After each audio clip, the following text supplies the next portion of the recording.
my gosh, guys, we're in the final day of 2021. 2022 is on its way tomorrow, and holy crap, this year has gone really, really fast, to be honest with you. So, I surprised you with one end-of-year list, which is my top 10 most disappointing films of 2021. Now, I'm going to surprise you with the other top 10 end-of-year list of 2021. This is going to be the last end-of-year list for 2021. I've done my best, worst, and disappointing. Now we're going to end off with a surprise note, because we're going to talk about, as what I said, we're going to talk about the movies that surprised me in 2021. Of course, we're going to end this off with a positive note. Now, disappointing are movies that I'm excited for, but it didn't turn out as what I expected. Now, this is the opposite. These are the movies that I'm not too anticipating for, but they turned out surprisingly good at the end. None of these movies are perfect movies. It's not like my top 10 best movies. Some of these movies I'll say, it's good, but I probably wouldn't watch it again. But these are just the movies that I was not anticipating for, but the movies turned out as better as I thought it was going to be. There are even going to be some movies that critics didn't like that I like on this list. I'm going to add that on to my surprises of the year, because I was surprised at how much people hate those movies, but I like those movies, so I'm going to count those on this list. So we're going to get started on the final end-of-year list video for 2021. So we're going to start this list off with my top 10 most surprising movies of 2021 with number 10. So I'm going to start off with my number 10 with Godzilla vs. Kong. Now, after Godzilla, King of the Monsters, I thought one of my biggest issues with that movie is basically the human characters and the story in general. The monster fights are awesome, but the movie just turns out very, very bland. So, with Godzilla vs. Kong, I don't know what I'm going to get into. Thank God Godzilla vs. Kong was actually a blast for me. The Godzilla and Kong fights actually look fantastic in this film. I love the fight scenes in the film, especially the Tokyo fight. It is amazing. But what mostly surprised me in Godzilla vs. Kong, in my personal opinion, are the human characters. The only human characters I hate in this film is Millie Bobby Brown's arc in the film. That is it. The rest of the characters are actually fine in the film. They have to do with the story. I love their connections. One of the connections with Kong, I really like that aspect of the film. I thought that's really, really cool. Godzilla vs. Kong, wasn't expecting to love it as much, and I really do. But there are some other movies that I liked more than this film that really surprised me in 2021, so let's carry on. Now, coming into my number 9 is Cruella. Now, Disney live-action films have basically gone down low with Mulan that came out in 2020. And I was starting to not be excited for Disney live-action films because I thought they're going to ruin the original films, like The Lion King for 2019. But my god, Cruella really surprised me. I really do like it. Emma Stone as Cruella was really fantastic in this film. But what definitely impresses me of this film the most is the production design, the costume design. It looks amazing, and it's definitely the importance of this film because it's all about costumes, and the costume designs look unbelievable. The story of this film, I was really enjoying Cruella's story from start to finish. Yeah, some people could compare it to Joker, and I get that, but I really like what they did with Cruella's story. And Emma Thompson, great villain. I thought she is fantastic in the film. She's so menacing in this film. This whole film is a really good origin story of one of Disney's most iconic villains, and I think Cruella definitely nailed that in my personal opinion. Emma Stone, man, she is fantastic. Cruella isn't the only Disney film that surprised me this year. We also have Jungle Cruise. I literally was expecting this film to be forgettable because the trailers of the film, even though this movie has a great cast, like Dwayne Johnson and Emily Blunt, I thought the film was going to be forgettable. But like Cruella, I was so surprised about this film. I was really having a blast with Jungle Cruise. It definitely has that comparison with Indiana Jones and, you know, The Mummy. It's basically the family version of The Mummy.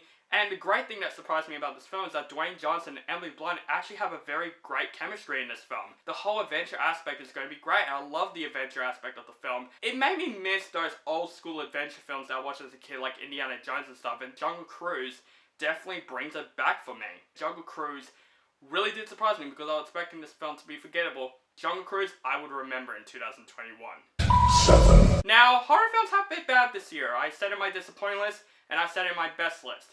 But there are also some horror movies that did surprise me in 2021. Take Candyman, for example. This movie, my god, this movie, I was really not expecting this film to be as memorable and interesting than I thought it's going to be. The trailers, I don't know, it just didn't call my interest for some reason. Maybe it's because I haven't grown up with the Candyman story. I've seen the first Candyman, but I haven't seen the other Candyman movies. This movie goes straight from the first movie. It's a great sequel slash reboot. That's not just a horror film, surprisingly, which I was expecting. It is more of a thriller. And that's surprising because the trailers, of course, market this more as a horror film, but this is more of a thriller about a man changing very, very slowly. And I just love the whole suspense of Candyman. It is so interesting. It's not just a terrifying generic horror film, it's also a really interesting and deep dive thriller that I was literally like shitting my pants throughout the film. And that's what horror movies should do. And Candyman definitely did that for me. Now this film, I was expecting this film to suck. Honestly, I was expecting this film to be like the next Alvin and the Chipmunks, the next Smurfs. But no, this film turns out as a very fun family film, and that is Clifford the Big Red Dog. I was not expecting to actually find adorable things about this film as much. I literally watched the trailers, I'm like, the dog looks terrible, the film looks very generic, and even though it is a little bit generic, it still follows a heartfelt story about a girl and her dog. And the movie just turns out as a very sweet and light-hearted family film that knows exactly what it is and does everything good completely. I think Clifford is one of the most adorable things that I've seen in 2021, even though the CGI was a bit off at times.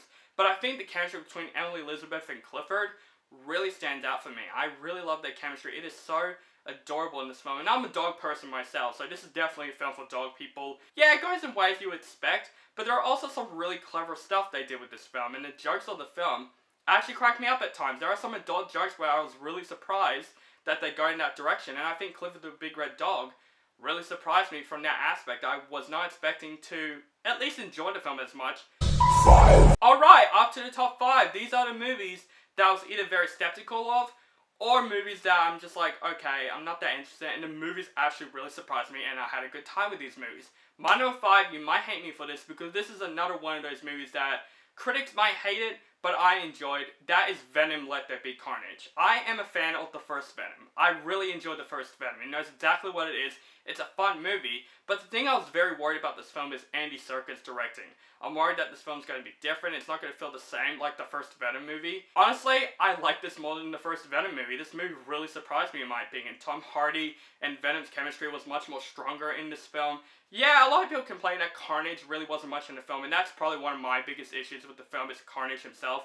But Woody Harrelson still did a really good job as Carnage, and Carnage himself is freaking badass in the film. The action was basically better filmed than the first Venom movie. I was worried that it's going to go the same route.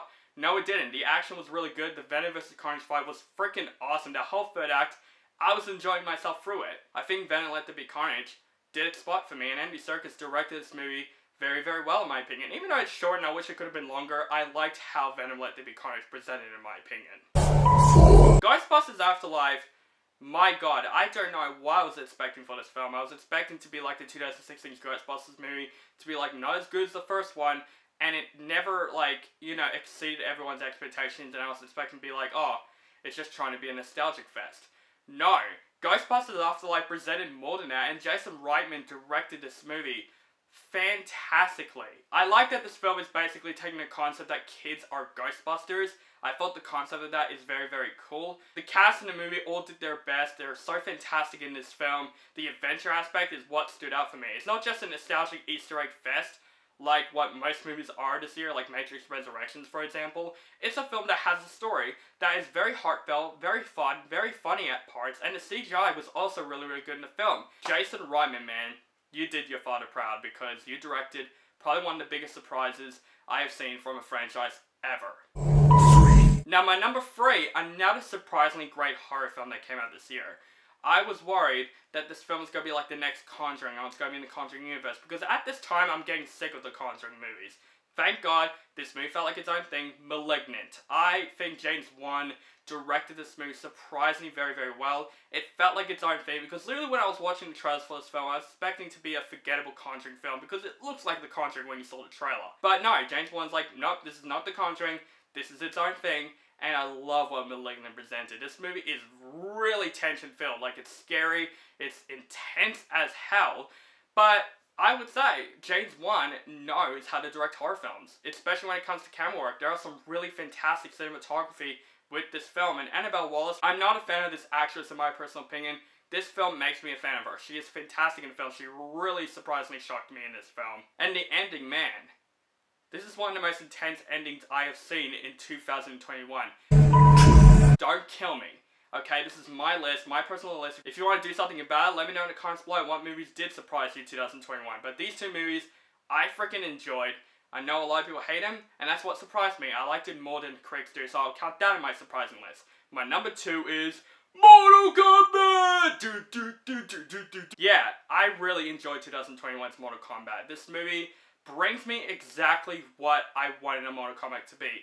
Violence with really interesting characters. I thought this movie does a great job setting up all the characters, and obviously this movie is going to be a franchise, and hopefully this franchise continues, because I thought Mortal Kombat was badass. From that opening scene, it's one of the coolest opening scenes I've seen in a video game movie. I think this is one of the better video game movies that I have seen in a very, very long time. But what I love about this film the most is that this film is mostly set up to this franchise in the tournament, which is something that I'm like, yeah, I can see why people are disappointed and want to see the tournament. I like this setup, and I'm really excited for the tournament moments after this film. Please make more of these movies. I think these movies know exactly what it is. Most people hate this movie. I really enjoyed Mortal Kombat, and that's why it's on my number 2. Alright, my number 1, the final movie that I'm going to present in my end of year list for 2021. This movie surprised me the most this year, because when I walked in this film, a lot of people were despising this film, saying this is one of the most boring comic book movies ever made. The trailers, I don't know what to get into with this film. But literally, walked out of this film, I saw this movie twice, and the second time I loved it even more. I don't give a shit. If you guys hate this movie, that's fair enough. If you like this movie, thank you. I'm not the only one, because I really am surprised that I really love Eternals. Yes, that's on my honorable mentions on my best list. I'm gonna cheat on this one, because Eternals surprised me the most in 2021. A lot of people are mixed on this film, and so is most films that came out this year. There are some controversial movies that came out this year, but Eternals was definitely the big one. Some people say this is one of the most boring comic book movies ever, and I was really worried going in that I would say, oh, the critics are absolutely right. This is a bright example, in my opinion, that critics can be wrong sometimes, in my opinion. I thought this movie is one of the most different comic book movies of the year, and I thought it completely works, in my opinion, with a great cast in this film.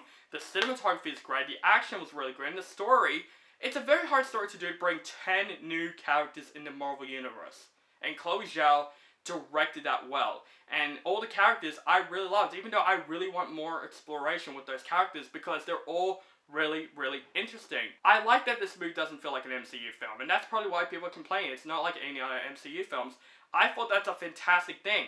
It's trying to be different, and I thought it succeeded, in my opinion. I can't wait to buy this movie on Blu-ray.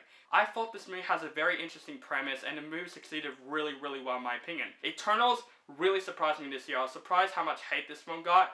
I don't understand, because Eternals definitely is my biggest surprise that I have seen in 2021. So guys, done. End of year list, done. Those were my top 10 most surprising movies of 2021. What are your top 10 most surprising movies of 2021? Let me know in the comments below. And also, are you excited for 2022? Because I think it's going to be a big year. Let me know down in the comments below. This is going to be the very last video for 2021, guys. Thank you so much for a fantastic year. 2021 has definitely been better than 2020. I think it's been a very good year. So many great movies, bad movies, disappointing and surprising movies. Thank you 2021 for bringing us a great year. Thank you guys so much for watching. I'm going to celebrate New Year's, guys. I'm going to give this channel a bit of a break.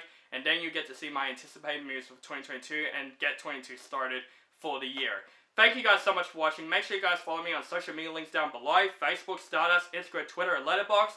Keep contact with me. And make sure you guys subscribe to my channel for my latest movie reviews and other movie related content. And have a nice day and a happy new year.